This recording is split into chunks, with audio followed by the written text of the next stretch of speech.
नमस्कार दोस्तों। आप जानते हैं कि आपका जो एग्ज़ाम है एमपीपीएससी प्रीलिम्स का बहुत ही जल्द होने वाला है और ऐसे समय में सबसे ज़्यादा ज़रूरी यह होता है कि हम किन लोगों के साथ रह रहे हैं, हमारा मोटिवेशन का स्तर कैसा है, इसके साथ ही हम कितने डिसिप्लिन से अपना काम कर पा रहे हैं और कौन कौन से अवरोध या कौन कौन सी चीज़ें हमें मार्ग से भटकाने का कार्य कर रही है, उनसे बचने का प्रयास कर रहे हैं। अभी ये समय है, इस टाइम पर आपको कुछ ऐसे लोगों से विशेषकर दूर रहना है जिन लोगों से कहीं ना कहीं आपकी सफलता के मार्ग में बाधा उत्पन्न हो सकती है। अब वे लोग कौन से हो सकते हैं? देखिए, चूंकि आप भी जानते हैं इस एग्जाम में बहुत कम लोगों का सिलेक्शन होता है, चाहे प्रीलिम्स लेवल की बात करें, मेंस लेवल की बात करें, इंटरव्यू की बात करें, और अंतिम चयन तो आप जानते हैं जितनी पोस्ट रहती है, अगर हम पूरे फॉर्म जो भरे जाते हैं, जितने फॉर्म डाले जाते हैं, उसके प्रतिशत के तौर पर बात करें तो आपके लगभग 0.1% या 1% लोगों का सिलेक्शन होता है। लेकिन इसमें विशेष तौर पर ध्यान देने वाली बात यह है कि वह जो 1% है, वास्तव में वह लोग या उनसे थोड़े बहुत लोग ही इस टाइम पर या एग्जाम के टाइम पर मेहनत करते हैं। तो थोड़ा सा जो भीड़ आपको देखने को मिलती है, इससे डरे नहीं, बल्कि अपना 100% देने की कोशिश करें। बात यह आती है कि सर, ये जो एग्जाम का समय है, इस एग्जाम के समय में किन लोगों से दूर रहना बड़ा जरूरी है। देखिए, क्या होता है ना कि कुछ लोग वास्तव में मेहनत करते नहीं है, मेहनत ना करने की वजह से बार बार एग्जाम देते हैं और एग्जाम देकर जब उनका प्रीलिम्स भी क्वालिफाई नहीं हो पाता तो आप उन्हीं लोगों से सलाह लेने लगते हैं कि भैया ये मेरे 10 दिन बचे हुए हैं, 5 दिन बचे हुए हैं, थोड़ा सा मेरा मार्गदर्शन करे, थोड़ा सा गाइडेंस दे। अब वह व्यक्ति जिसने असफलता ही देखी है, वह अपनी कमजोरी को नहीं बताएगा कि मैंने अपना 100% नहीं दिया। समझ रहे हो आप? 98% केसेस में यही रहेगा कि उन्होंने अपना 100% ना देकर सिलेक्शन नहीं हो पाया, लेकिन सिलेक्शन नहीं होने के पीछे कारण वे केवल इस बात को बताएंगे कि देखो ये बहुत बड़ा एग्जाम है, इस एग्जाम में सिलेक्शन होता नहीं है। वो तो कुछ लोग अलग ही होते हैं, उनका माइंड तो बहुत ज्यादा तेज चलता है, वे तो टॉपर रहते हैं, ऐसी तमाम चीजें उनके मन में रहेगी। वह आपके सामने खोलेंगे उन बातों को और आप इन चीजों से भ्रमित होंगे। लेकिन समस्या ये भी नहीं है। समस्या क्या होती है कि फिर जब जैसे ही एग्जाम नजदीक आते जाता है, हमें वह बातें हमारे माइंड में इस तरीके से बैठ जाती है कि अगर थोड़ी सी भी असफलता जीवन में हमें आती है तो हम उन बातों को लिंक कर देते हैं और अपना 100% नहीं दे पाते। कहने का मतलब आप समझ रहे हो? कहने का मतलब यह है कि पहली बात तो ऐसे असफल लोगों से दूर रहें जिन्होंने अपनी मेहनत के बलबूते पर या अपना परिश्रम पूरा नहीं किया और एग्जाम देकर अगर कम नंबरों से बाहर हुए, और उनसे आप सलाह लेंगे तो निश्चित तौर पर वह अपनी असफलताओं को इस तरीके से बताएंगे कि देखिए हमारी कोई गलती नहीं है, गलती तो एग्जाम में है। समझ रहे हो आप? मेरे कहने का मतलब ये कि उन लोगों से दूर रहिए, क्योंकि उन्होंने अपना 100% दिया ही नहीं तो एग्जाम कहां से निकलता। एक चीज तो ये हो गई। दूसरी ये कि आपका रूममेट्स हो सकता है, आपके फ्रेंड्स हो सकते हैं। कुछ लोग ऐसे होते हैं जिनमें नेगेटिविटी भरी रहती है, बिल्कुल नकारात्मक बात करेंगे। यार इस एग्जाम में तो इतने कम लोगों का सिलेक्शन होता है, फिर क्यों एग्जाम दे रहे हो, इसका तो कोई भरोसा नहीं है। ये सभी चीजें, तमाम तरीके की चीजें एग्जाम के टाइम पर बात करेंगे। और इस टाइम पर सबसे ज्यादा जरूरी है सेल्फ मोटिवेशन की, यानी कोई दूसरा आपको मोटिवेट करने नहीं आना चाहिए, बल्कि खुद के अंदर से मोटिवेशन आना चाहिए कि नहीं, मैंने जो पढ़ा है वह पर्याप्त है, मुझे अपनी क्षमताओं पर भरोसा है, मैंने अपना 100% दिया है और मेरे लिए सबसे अच्छी बात यही है कि मैंने अपना 100% देकर कार्य किया है। सिलेक्शन होगा नहीं होगा मुझे इस बारे में नहीं सोचना है। स्वयं भगवान कृष्ण क्या कहते हैं कि परिणाम आपके हाथ में नहीं है, आपके हाथ में केवल कर्म करना है ना? तो आपको केवल कर्म पर ध्यान देना है, केवल कर्म करते रहना है। और निश्चित तौर पर देखिए, लेकिन कर्म का मतलब भी ये होता है कि राइट डायरेक्शन में अगर आप सही तरीके से कार्य करते हैं तो सफलता तो निश्चित तौर पर मिलेगी। क्यों नहीं मिलेगी? बिल्कुल मिलेगी। लेकिन परिणाम और पेपर के बारे में ना सोचकर केवल आपको इस बात पर ध्यान देना है कि मुझे अपना कितना प्रतिशत मैंने अपने आप पर काम किया, अपना परिश्रम दिया। अब बात ये आती है कि सर आपने फ्रेंड्स का भी बोल दिया, ऐसे दोस्तों का भी बोल दिया, नकारात्मकता से भी बाहर निकाल दिया, तो अब समस्या ये आती है कि सर फिर हम किन लोगों से बात करें, क्योंकि हमारा जो मानव जीवन है इसमें तो हमें जरूरी है कि कुछ लोगों के साथ मिलकर रहें, कुछ लोगों से बात करें, कुछ लोगों से मोटिवेट रहें। तो इसके 2-3 तरीके हैं। पहला तरीका, अगर जिस काम को आप कर रहे हो, जैसे आप एमपीपीएससी प्रीलिम्स का एग्जाम देने जा रहे हो, तो एग्जाम में आप ये तो देख रहे हो कि ये असफल लोग हैं, लेकिन जिन्होंने सफलता प्राप्त की है, थोड़ा सा अगर हो सके तो उनसे मिलने का प्रयास कीजिए।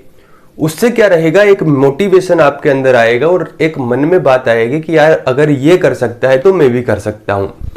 और आप यकीन नहीं मानेंगे, मैं ऐसे बहुत से लोगों को जानता हूं जिन्होंने 10th 12th ग्रेजुएशन में अपना इतना अच्छा परिणाम नहीं देखा, लेकिन वे सिलेक्शन ले पाए हैं।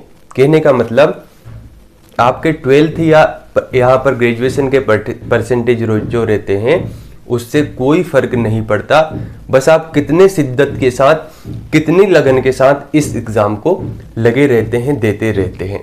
तो एक तो उनसे देखिए।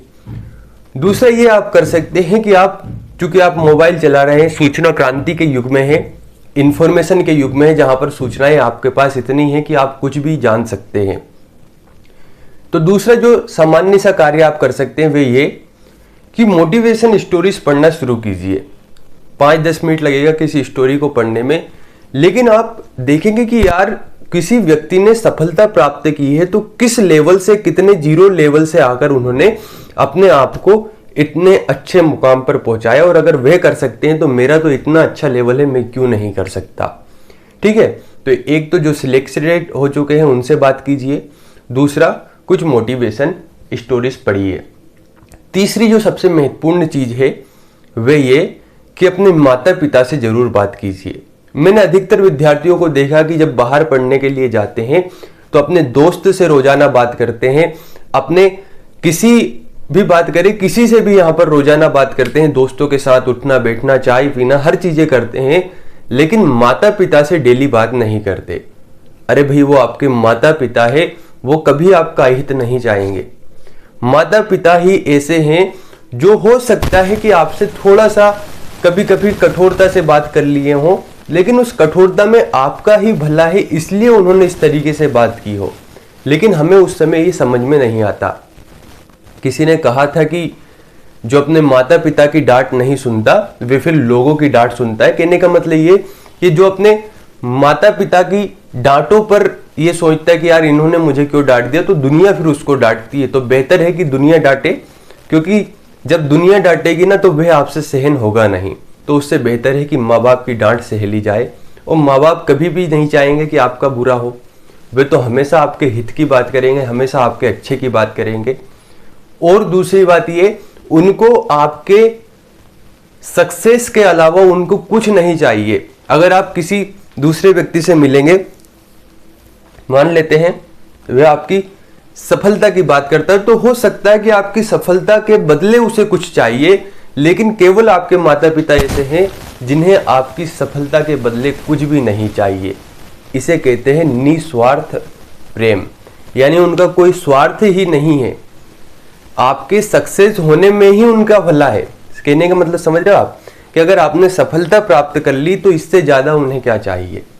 वे कभी नहीं चाहते कि मेरा बेटा या मेरी बेटी पढ़कर मुझे इतने पैसे दे या ये चीजें दे, नहीं, उन्हें केवल इस चीज से मतलब है कि वे सफलता प्राप्त करे, सफलता प्राप्त कर अपने जीवन को अच्छा बनाए। सोचिए दुनिया में कौन ऐसा होगा कि जो तकलीफें सहकर दूसरे को अच्छा बनाने के लिए काम कर रहे हैं। समझ रहे हो आप, केवल माता पिता ही ऐसे हो सकते हैं जो खुद की तकलीफें सहेंगे, अपने जीवन की तमाम जो उन्होंने पैसा जोड़ रखा था, अपनी संपत्ति जोड़ रखी थी, केवल आपके सफलता के लिए पूरी संपत्ति लुटाने को तैयार है। ये मामूली बात नहीं होती, ये बहुत बड़ी बात होती है। और ये आज हमें समझ में नहीं आता। आज हम दोस्तों के साथ चाय पी रहे हैं, उठ रहे हैं, बैठ रहे हैं, लेकिन अगर माँ बाप का फोन आता है तो हम 10 बार सोचने लगते। बहुत सारे लोग ऐसे होते हैं कि जो डेली बात नहीं करना चाहते, 7-7 8-8 दिन हो जाते। तो मेरा यही कहना है कि अगर आप बाहर रहते हैं तो कम से कम उनसे दिन में एक बार जरूर बात कीजिए। अगर एक दिन में एक बार नहीं हो सकता तो 2 दिन में, 3 दिन में तो कर ही लीजिए। वो जो मोटिवेशन रहेगा, क्योंकि वह कभी आपके अहित की बात नहीं करेंगे, हमेशा आपकी भलाई की बात करेंगे, आपके हित की बात करेंगे। तो समझ गए आप कि इस एग्जाम के टाइम में किन लोगों से दूर रहना है और किन लोगों के पास रहना है। सबसे ज्यादा मोटिवेशन तो आपको आपके माता पिता ही दे सकते हैं, उनसे मिलकर रहिए। जब देखिए क्या होता है ना कि सफलता जो रहती है ना, सफलता अनाथ होती है। ये जो संघर्ष है ये केवल आपको अकेले करना होगा। जब आप संघर्ष कर सफलता प्राप्त करेंगे तो उस सफलता के बाद आपके पीछे जो एक भीड़ दिखेगी, वह भीड़ उस समय नहीं रहेगी जब आप संघर्ष कर रहे होंगे। उस समय केवल आपके माता पिता आपके साथ खड़े रहेंगे, हो सकता है आपके भाई बहन आपके साथ खड़े रहे, इसके अलावा कोई आपके संघर्ष में खड़ा नहीं रहेगा। समझने का प्रयास कीजिए कि असफलताएं या सफलताएं ये जीवन में चलती रहती है, लेकिन इनसे कैसे डील करना ये बड़ा जरूरी है। तो आपको कुछ ऐसे लोगों से जहां से नकारात्मक ज्यादा आती है, नेगेटिविटी ज्यादा आती है, उनसे दूर रहना है। और कुछ ऐसे लोग जैसे कि मोटिवेशनल स्टोरीज पढ़ लीजिए, किसी सिलेक्टेड बंदे से मिल लीजिए, या कोई भी हो सकता है जिन्होंने सिलेक्शन लिया होगा, किसी मैम ने, किसी सर ने, किसी ने भी लिया होगा, तो उनसे बात कर सकते हैं आप। इसके साथ ही आपके माता पिता से जरूर बात कीजिए, क्योंकि वे आपके सच्चे हितकर्ता है, सच्चे आपके बारे में हमेशा भलाई के बारे में बात करते हैं। तो दोस्तों, एग्जाम के टाइम में खुद को मोटिवेट कीजिए और इन बातों का ध्यान रखिए। धन्यवाद।